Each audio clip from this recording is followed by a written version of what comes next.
We've been working with Afghan elders in our area of operations for months.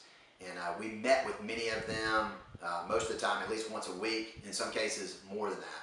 So at the time, I was a Marine Major, Civil Affairs Team Leader in Sang in Afghanistan, pretty violent place.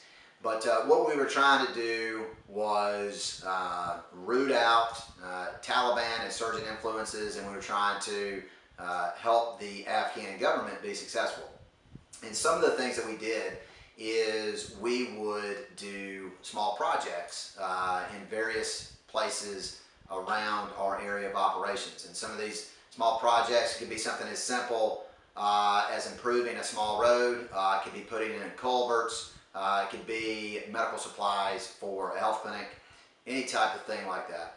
And so we'd probably been in country maybe, or myself, I'd probably been in country about 4 months. And so had got to know a lot of the elders. They had got to know me. They had got to know a lot of the Marines.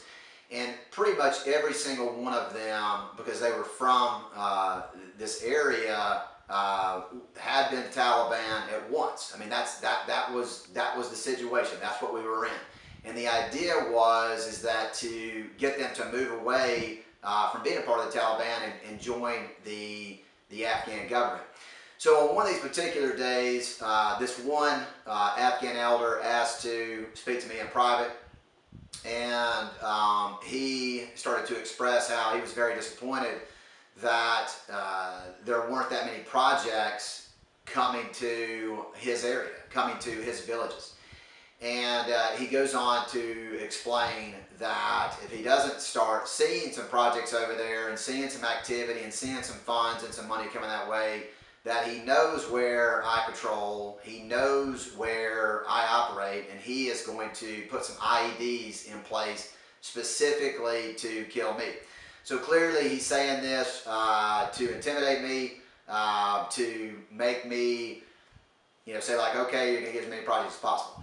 And obviously I did not do that. I wanted to do a lot of various things to this guy, but how I was ready for that moment is I was ready because of all the mentors that I've had in my life. I was ready because of how I had been trained, how I had been educated. I've been educated on the law of war. So when we have this type of thing happening, I can't overreact. I need to stay calm. I need to keep my bearing.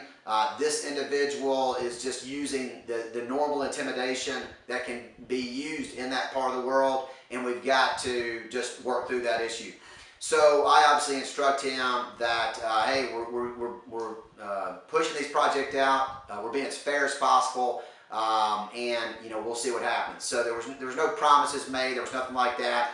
And obviously, he was not successful in killing me with an IED. So I'm pretty happy about that as well. But the point of the whole story is that officers eat last. What I've developed, I've written a book. I've got the video course. It's all about helping you be ready.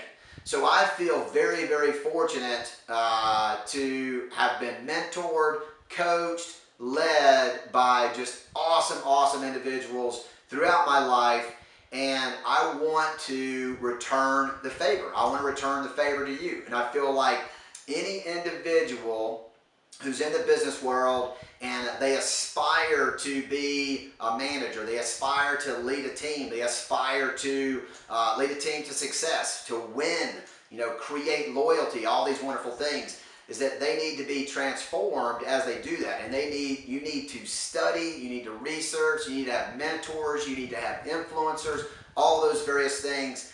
And I hope that all the curriculum and everything that I'm doing can help you in that pursuit. So that's the reason for it, and that's the point of Be Ready. You're going to be ready if you spend the hours, and if you do the hard work, then you're going to be ready.